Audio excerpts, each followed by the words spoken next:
जैसा कि हम जानते हैं कि झारखंड की हालत दिन ब दिन किस तरीके से स्वास्थ्य संबंधित समस्याओं को लेकर के गंभीर होते जा रही है। सेवा और नियमों की धज्जियां उड़ते जा रही है झारखंड में, और इस धज्जियां उड़ने के साथ साथ जो झारखंड के स्वास्थ्य मंत्री माननीय इरफान अंसारी जी है, उन्होंने पद, नियम और संविधान को ताक पे रख करके रील बनाने में अपनी व्यस्तता को कंटिन्यू करके रखा है। तो आप जैसा कि जानते होंगे कि किस तरीके से जो हमारी स्वास्थ्य की व्यवस्था है वो दिन ब दिन दर्द से बदतर होते जा रही है। बद से बदतर होने के पीछे के कारण है यहाँ के झारखंड के स्वास्थ्य मंत्री माननीय इरफान अंसारी जी, जिन्हें सिर्फ और सिर्फ पड़ी है तो अपनी झारखंड की स्वास्थ्य व्यवस्था चाहे गड्ढे में क्यों ना चली जाए, इरफान अंसारी जी को कोई परवाह नहीं है। इन्हें परवाह है सिर्फ और सिर्फ बयान देने की, वो भी ऐसे बयान देने की जो बयान झारखंड के नियमों को, कानूनों को, सभी को ताक पे रख देती। इसके साथ ही साथ माननीय मंत्री जी के पद को भी ताक में रखने वाले बयान से वो पीछे नहीं हटते। तभी वो बिहार की एक बेटी जो कि आयुष की डॉक्टर है, उन्हें 3 लाख रुपए मनचाही पोस्टिंग, इसके साथ साथ सुरक्षा देने की बात कर लेते हैं। मैं पूछना चाहती हूँ माननीय मंत्री इरफान अंसारी जी से कि जनता को दिग्भ्रमित करने का काम आप क्यों करते हैं, और दिग्भ्रमित करने का अधिकार आपको मंत्री जी किसने दिया है कि आप इस तरीके का बयान करते हैं कि एक बेटी को आप 3 लाख रुपए मनचाही पोस्टिंग और साथ ही साथ उनसे सुरक्षा व्यवस्था देंगे। आप मुझे ये बताइए कि कोई भी मंत्री, चाहे वो किसी भी पार्टी का हो, किसी भी पार्टी से आता हो, कोई भी मंत्री के पास ये अधिकार नहीं होता है कि वो किसी भी व्यक्ति को मनचाही पोस्टिंग, उसे नौकरी और उसे सुरक्षा उस पोस्ट के हिसाब से दे सके। एक जॉब का एक प्रॉपर चैनल होता है, उस चैनल के माध्यम से चल करके आके किसी को भी नौकरी और किसी को भी पोस्टिंग मिलती है। तो माननीय मंत्री जी, आप जिस तरीके से पद की धज्जियां उड़ा रहे हैं, क्या आप भूल गए हैं कि कानून सबसे बड़ा है?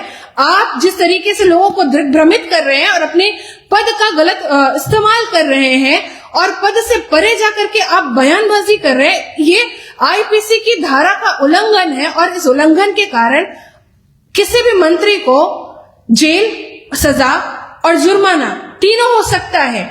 इसके साथ ही साथ अगर कोई ऐसा प्रावधान है कि आप किसी को नौकरी दे सकते हैं, तो फिर आप नौकरी उनको क्यों नहीं देते? जो उत्पाद सिपाही की दौड़ में आपके स्वास्थ्य विभाग की लापरवाही के कारण उन बच्चों की मृत्यु हो गई, आप उन्हें नौकरी, उनके परिवार के सदस्यों को क्यों नहीं देते?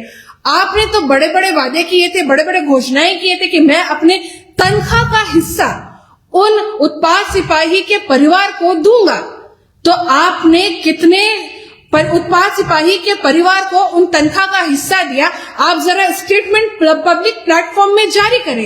इसके साथ ही साथ रूबिका पहाड़िया की जो निर्मम हत्या कर दी गई, आप कितने बार बेटी के घर में जा गए और कितनी बार आप उस बेटी को, उसके परिवार वाले को सहायता किए? आप मुझे ये बताइए कि रिम्स और सदर जैसे अस्पताल में जब रेप जैसी घटनाएं हो जाती है, एक बेटी के साथ बलात्कार हो जाता है, तो माननीय मंत्री इरफान अंसारी जी, आप मुझे बताइए कि आप एक बेटी को हॉस्पिटल के कैंपस के अंदर कितनी सुरक्षा दे देते हैं? आप मुझे ये बताइए माननीय इरफान अंसारी जी कि जिस तरीके से झारखंड में स्वास्थ्य व्यवस्था चरमराती जा रही है, आप बताइए कि आप इस स्वास्थ्य व्यवस्था पे कितने ध्यान दे रहे हैं? आपका ध्यान है? नहीं, आपका ध्यान है सिर्फ और सिर्फ रील बनाने में, लोगों को दिग्भ्रमित करने में और सिर्फ झूठी वाहवाही बटोरने में। आपको झारखंड की बुनियादी समस्या दिखती नहीं है। बुनियादी समस्या अगर नहीं दिखती है तो मैं बताते चलूं, माननीय इरफान अंसारी जी, आप सुन ले कि आपके ही स्वास्थ्य विभाग के कारण एक पिता अपने बच्चे को बोरे में भर करके, थैले में भर करके घर तक लाने के लिए मजबूर है। माननीय मंत्री इरफान अंसारी जी, एक पिता जिसके 4 महीने की बच्चे की मृत्यु हो गई और आप डिबेट करते हैं 4 महीने 4 साल के बीच में, आपको तो शर्म आनी चाहिए। एक बच्चे की जान गई है, चाहे वो 4 महीने का हो, चाहे वो 4 साल का हो, चाहे वो 4 दिन का हो, जिम्मेदार कौन? आपका स्वास्थ्य विभाग इसका जिम्मेदार है। और ये पोल खोलता है आपकी सरकार का कि 20 रुपए में आप झोला में बच्चे की लाश को घर तक ले जाने के लिए मजबूर करते हैं। ये पोल खोलता है आपकी सरकार की ग्राम बस योजना का कि उस बेचारे गरीब के पास सिर्फ और सिर्फ 100 रुपए थे, 20 रुपए का वो थैला खरीदता है, 80 रुपए का बस का किराया देता है।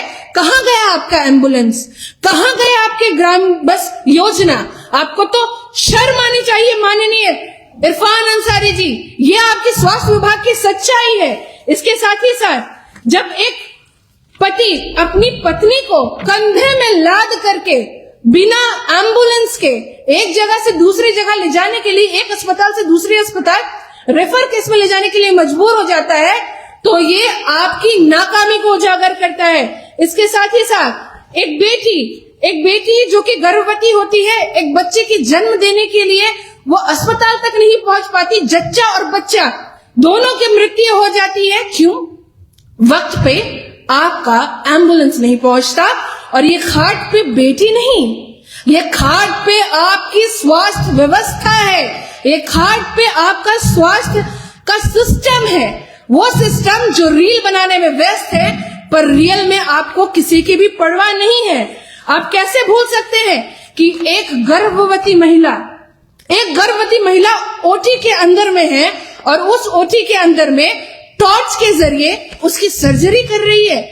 इरफान अंसारी जी, शर्म करिए आपका स्वास्थ्य विभाग इतना चरमरा गया है और आप बड़ी बड़ी डीलिंग हाँकते हैं पद और मर्यादाओं को ताक पे रख के कि 3 लाख रुपए आप नियुक्ति करेंगे आयुष की डॉक्टर का।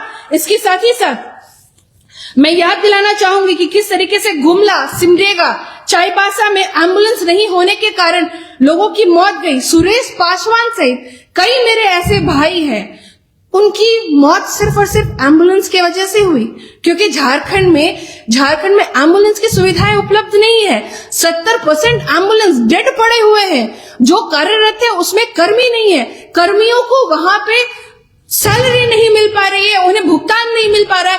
आज एम्बुलेंस कर्मी दर दर भटक रहे अपने वेतन को पाने के लिए। इसके साथ ही साथ आप तो बड़ा आला लेकर के हॉस्पिटल खेलते रहते हैं, तो आपको तो ज्ञात ही होगा कि 691 जो पदे हैं अस्पताल में डॉक्टर की, उसमें से केवल 2000 पदों में भर्तियां हुई हैं, 1691 पद अभी भी रिक्त है। तो माननीय इरफान अंसारी जी, स्पेशलिस्ट डॉक्टर के भी पदे आप जरूर सुन ले।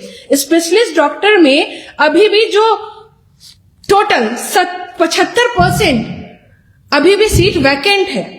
1200 सीट स्पेशलिस्ट डॉक्टर की होती है, जिसमें से सिर्फ और सिर्फ 300 डॉक्टर की ही नियुक्तियां हुई है। तो इसके जिम्मेदार कौन है? क्या आप स्पेशलिस्ट डॉक्टर हैं? क्या आप पूरे जो मेडिकल सिस्टम का आपने ठेका उठा करके रखा है, जो आप लोगों को भ्रमित करते हैं, पदों की धज्जियां उड़ाते हैं, संविधान की धज्जियां उड़ाने से आप पीछे नहीं उठते, बयानबाजी में आप लगे रहते। इसके साथ ही साथ मेरा एक आपसे सवाल रहेगा माननीय मंत्री जी, कि आप मुझे जरा ये बताते चले, क्योंकि मेरे मन में एक ज्वालामुखी की तरह एक सवाल फूट रहा है कि बिहार की एक बेटी जो कि आयुष विभाग के अंदर आती है, वो एक मुसलमान बेटी है। मैं राफिया नाज, आयुष के अंदर मैं भी योग करवाती हूँ, एक योग शिक्षिका हूं। मेरे लिए अभद्र टिप्पणी, मेरे लिए गालियां, मेरे लिए गुंडे, मेरे लिए धमकी, पर नुसरत के लिए जो एक आयुष के डॉक्टर है, उनके लिए 3 लाख की नौकरी, मनचाही पोस्टिंग, सुरक्षा आप देते हैं। तो ये संविधान की नियमों कानूनों की धज्जियां उड़ाते हुए आप कैसे देते हैं? अगर आप भूल गए होंगे तो मैं आपको सुनाते चलूं, शायद आपको याद आ जाए आपके शब्द।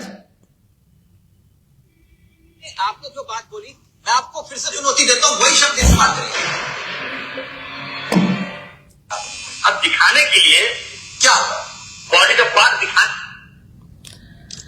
अब मुझे ये बताते चले कि एक योग करने वाली मुस्लिम बेटी अगर योग करती है तो आपको वो अंग प्रदर्शन करना लगता है, बॉडी का पार्ट दिखाना लगता है, पर वहीं दूसरी तरफ एक आयुष की बेटी जो BA MS का कोर्स करके डॉक्टर बनी है, उसके लिए आप सलामी और तोपों की सलामी, नियम कानूनों की धज्जियां उड़ाने से पीछे नहीं हटते। तो ये जो दोहरा चरित्र है ना, इस दोहरे चरित्र से समाज आपको कभी माफ नहीं करेगा। दिग्भ्रमित करने के लिए जनता आपको कभी माफ नहीं करेगी। और आप जो नाटक रचते हैं ना मुस्लिमों की हितैषी बनने के लिए, तो ये जो आप जिस तरीके का ढोंग रचते हैं ना, ये आपका जो कैरेक्टर है ना, ये जनता के सामने साफ तौर पे स्पष्ट है। और अंततः मैं ये कहना चाहूंगी कि माननीय मंत्री जी, अभी मेरे सवालों और PC के बाद आपके शुभचिंतक जो मेरे नजर में गुंडे हैं, आपके शुभचिंतक के मेरे लिए सलाह, जो मेरे लिए मेरे माँ बाप की हड्डी पसली तोड़ने और मेरे लिए धमकी है, अगर वो मेरे घर के इर्द गिर्द भी दिख गए ना, तो मैं इस मंच के जरिए आपको कहती हूं कि मैं आपके घर के बाहर में तंबू गाड़ के बैठने का काम करूंगी और पूरा समाज आपको इसका मुंह तोड़ जवाब देगा, क्योंकि आपका झूठ और आपका असली चेहरा सबके सामने है। अगर कुछ सही करना है तो झारखंड का स्वास्थ्य का सिस्टम को सही करिए, एम्बुलेंस को सही करिए। जो बच्चे आज कफ की दवाई पी करके मर रहे हैं, जो कफ का इतना बड़ा रैकेट पकड़ा गया है, उसको सुधारिए। रिम्स के अंदर, बड़े अस्पतालों के अंदर जो रेप होता है उसको आप सही करिए। इसके साथ ही जो स्वास्थ्य के सिस्टम आज खटिया से लेके बोरे में पहुंच गई है, उसको आप सही करिए। क्योंकि माननीय मुख्यमंत्री जी तो कोविड काल में ये कहते ही है कि हम राशन की जगह मुफ्त में कफन बांटेंगे। अब लगता है कि आप भी बहुत जल्द कहेंगे एम्बुलेंस की जगह मुफ्त में थैला बांटेंगे, और जो भी डेथ करे उस थैला में भर के घर लेकर के जाए। क्रिकेट के विश्व मंच पर छा रही हैं रांची की प्रतिभाएं।